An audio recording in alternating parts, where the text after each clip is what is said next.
ವೀಕ್ಷಕರಿಗೆ ನಮಸ್ಕಾರ. ಇದು 7 days voice news YouTube channel Davanagere.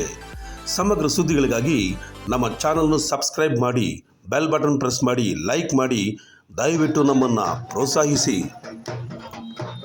Davanagere ನಗರದಲ್ಲಿ ಇಂದು ಕಾಂಗ್ರೆಸ್ ಪಕ್ಷದ ವತಿಯಿಂದ ಕೇಂದ್ರ ಸರ್ಕಾರದ ಸಚಿವ ಅಮಿತ್ ಶಾ ಅವರ ವಿರುದ್ಧ ಪ್ರತಿಭಟನೆ ನಡೆಸಲಾಯಿತು. ಡಾಕ್ಟರ್ ಭೀಮರಾವ್ ಅಂಬೇಡ್ಕರ್ ಅವರನ್ನು ಅವಮಾನಿಸಿದ್ದಾರೆ ಎಂದು ಆರೋಪಿಸಿ ತಕ್ಷಣವೇ ಅವರು ರಾಜೀನಾಮೆ ನೀಡಬೇಕು ಎಂದು ಸಭೆಯಲ್ಲಿ ಕಾಂಗ್ರೆಸ್ ಪಕ್ಷದ ಪ್ರಮುಖರು ಒತ್ತಾಯಿಸಿದರು. ಈ ಪ್ರತಿಭಟನಾ ಕಾರ್ಯಕ್ರಮದಲ್ಲಿ ಕಾಂಗ್ರೆಸ್ ಪಕ್ಷದ ಮುಖಂಡರುಗಳಾದ ಹಾಗೂ ಕಾಂಗ್ರೆಸ್ ಪಕ್ಷದ ಸಂಸದರಾದ ಡಾಕ್ಟರ್ ಪ್ರಭಾ ಮಲ್ಲಿಕಾರ್ಜುನ್ ಅವರು ಹಾಗೂ ದೂಢಾ ಅಧ್ಯಕ್ಷರಾದ ದಿನೇಶ್ ಶೆಟ್ಟರು, ಜಿಲ್ಲಾಧ್ಯಕ್ಷರಾದ ಮಂಜಪ್ಪನವರು, ನಾಗಭೂಷಣ್ ಅವರು ಹಾಗೂ ಮಹಿಳಾ ಕಾರ್ಪೊರೇಟರ್ಗಳಾದ ಆಶಾ ಉಮೇಶ್ರವರು, ಇಟುಗುಡಿ ಮಂಜುನಾಥ್, ಸವಿತಾ ಉಲ್ಮನಿ ಗಣೇಶ್ರವರು ಈ ಕಾರ್ಯಕ್ರಮದಲ್ಲಿ ಭಾಗವಹಿಸಿದ್ದರು.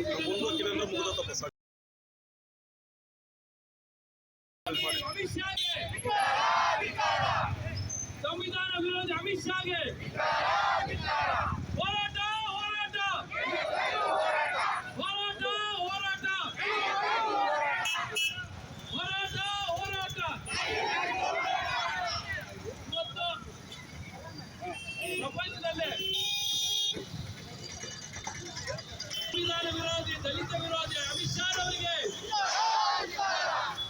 ಸಂವಿಧಾನ ವಿರೋಧಿ, ದಲಿತ ವಿರೋಧಿ ಅಮಿತ್ ಶಾ ಅವರಿಗೆ ಹೋರಾಟ ಹೋರಾಟ ಹೋರಾಟ ಹೋರಾಟ. ಈ ಒಂದು ಪ್ರತಿಭಟನೆಯನ್ನು ಉದ್ದೇಶಿಸಿ ಜಿಲ್ಲಾ ಕಾಂಗ್ರೆಸ್ ಅಧ್ಯಕ್ಷರಾದಂತ ಮಂಜಪ್ಪ ಅವರು ಮಾತಾಡುತ್ತಾರೆ. ಜೈ ಭೀಮ್, ಪಾರ್ಲಿಮೆಂಟ್ನಲ್ಲಿ ಜೈ ಭೀಮ್, ಜೈ ಜೈ ಭೀಮ್, ಜೈ ಸಂವಿಧಾನ.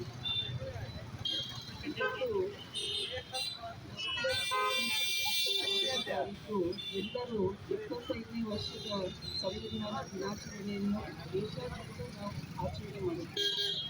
ಅದೇ ನಿಟ್ಟಿನಲ್ಲಿ ಪಾರ್ಲಿಮೆಂಟ್ನಿಂದ ಲೋಕಸಭೆ ಮತ್ತು ರಾಜ್ಯಸಭೆಯಲ್ಲಿ ಲೋಕಸಭೆಯಲ್ಲಿ 2 ದಿನ ಮತ್ತು ರಾಜ್ಯಸಭೆಯಲ್ಲಿ ಸೋಮವಾರ ಮಂಗಳವಾರ ಸಂವಿಧಾನ ದಿನದ ಬಗ್ಗೆ, ಅಂಬೇಡ್ಕರ್ ಅವರ ಬಗ್ಗೆ, ಸಂವಿಧಾನ ರಚನಾಕಾರರ ಬಗ್ಗೆ ನಾವೆಲ್ಲರೂ ಸಲ್ಲಿಸುವಂತಹ ಗೌರವದ ಬಗ್ಗೆ, ನಾವೆಲ್ಲರೂ ಸಂವಿಧಾನ ಯಾವ ರೀತಿ ನಮ್ಮೆಲ್ಲರಿಗೂ ಸಮಾನ ಹಕ್ಕುಗಳನ್ನು ಕೊಟ್ಟಿದೆ. ಶೋಷಿತ ವರ್ಗದವರಿಂದ ಹಿಂದುಳಿದ ವರ್ಗದವರು, ಪರಿಶಿಷ್ಟ ಪಂಗಡಗಳು, ಮಹಿಳೆಯರು, ಒಟ್ಟಾರೆ ಎಲ್ಲರಿಗೂ ಸಮಾನವಾದ ಹಕ್ಕುಗಳನ್ನು ನಮ್ಮ ಸಂವಿಧಾನವನ್ನು ಕೊಟ್ಟಿದೆ.